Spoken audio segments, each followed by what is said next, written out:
सिद्धू घरी नाही?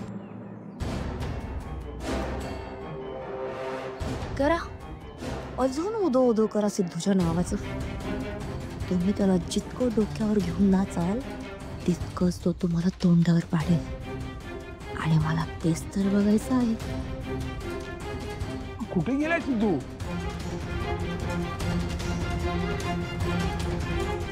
हो ना, आणि आपण दोन पक्षांची युती दाखवण्यासाठी ही रॅली काढतोय ना. मग मी जर एकटीच रॅलीत गेले तर मग लोकांना आणखी प्रश्न पडतील.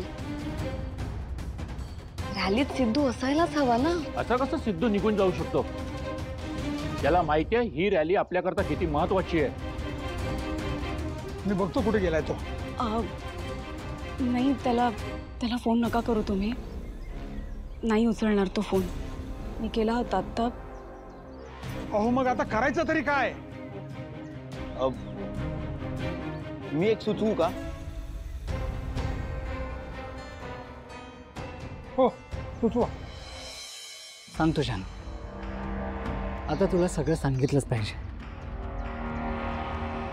मला किचनमध्ये खाली पाडून तो माणूस जेव्हा पळाला ना तेव्हा मी स्वतःला कसं बसं सावरलं आणि परत त्याच्या मागे पळत आलो. बाहेर बघितलं तर ना तो माणूस दिसला ना आपला वॉचमॅन. मला असं वाटलं की आपला वॉचमॅन त्याचाच पाठलाग करत बाहेर निघून गेलाय. म्हणून मीही बाहेर पळत गेलो. मी त्याला बाहेर पळताना बघितलं.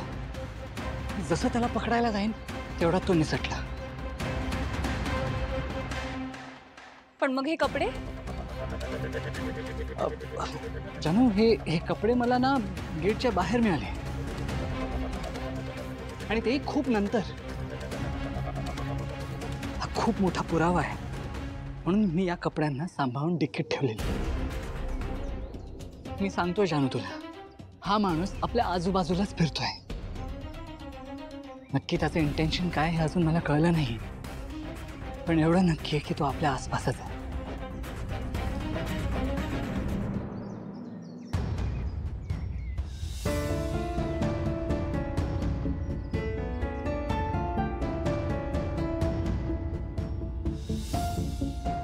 गुणाजीराव साहेबांचा जय असो. गुणाजीराव साहेबांचा जय असो. गुणाजीराव साहेबांचा जय असो. गुणाजीराव साहेबांचा जय असो. संपतराव गाडे पाटलांचा. गुणाजीराव संपतराव गाडे पाटलांचा.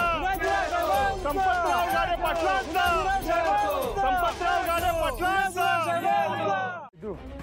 नेहमीच तुला भावनाची आणि दळवी कुटुंबाची काळजी वाटत असते ना.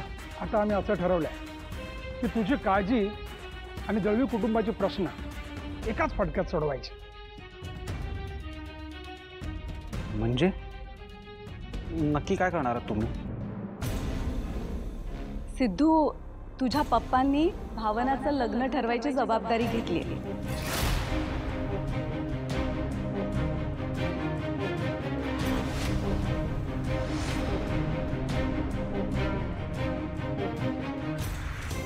काय? अरे उद्याच आपण भावनाचं स्वयंवर करणार आहोत आणि त्या स्वयंवरात जो मुलगा भावनाच्या सगळ्या अटी मान्य करेल आणि तिला योग्य ठरेल अशाच मुलाबरोबर आपण तिचं लग्न लावून देणार आहोत.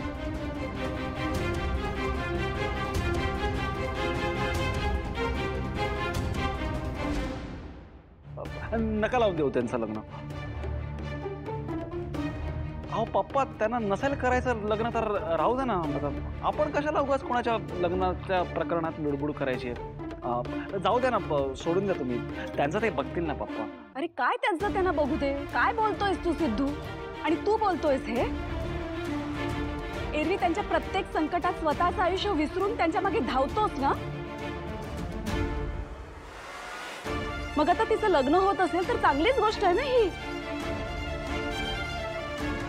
आणि हे बघ सिद्धू, तिच्या संकटांचा मक्ता तिच्या नवऱ्याला घेऊ दे. तू घ्यायची गरज नाही.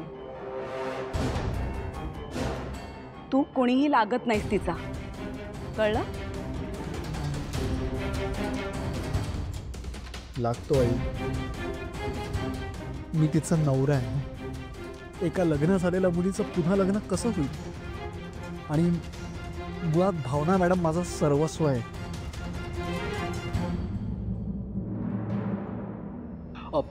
पप्पा, मला असं वाटतंय की तुला जे काय वाटतंय ना ते तुझ्यापाशीच ठेव आणि स्वयंवराच्या तयारीला लाग.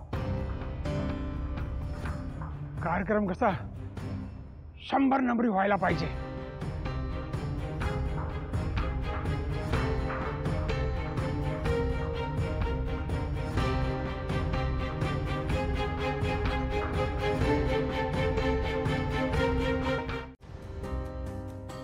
ते श्रीकांतराव गेल्यापासून लोक तुला अवलक्षणी जे काय म्हणतायत ते तर तुझ्या मागेच लागले. बरं ते कमी होतं त्यात तू त्यांची मुलगी आपल्या घरात सांभाळायला घेऊन आलीस. ते संपतंय ना संपतंय तोपर्यंत हे मंगळसूत्राचं प्रकरण. अगं लोक चर्चा करतात ग बाहेर. तू लग्न करायचं नाही हा तुझा हट्ट म्हणजे स्वार्थीपणा आहे, स्वार्थीपणा निव्वळ. मोठा भाऊ म्हणून सांगतोय लवकरात लवकर लग्न कर आणि बाहेर पड, म्हणजे आम्हा सगळ्यांनाच मोकळा श्वास घेता येईल. भावना मॅडम, तुम्ही लग्नासाठी तयार झालात असं कळलं. तुम्ही हे बोलायला आलात? नाही म्हणजे तसं नाही, पण तसंच आहे.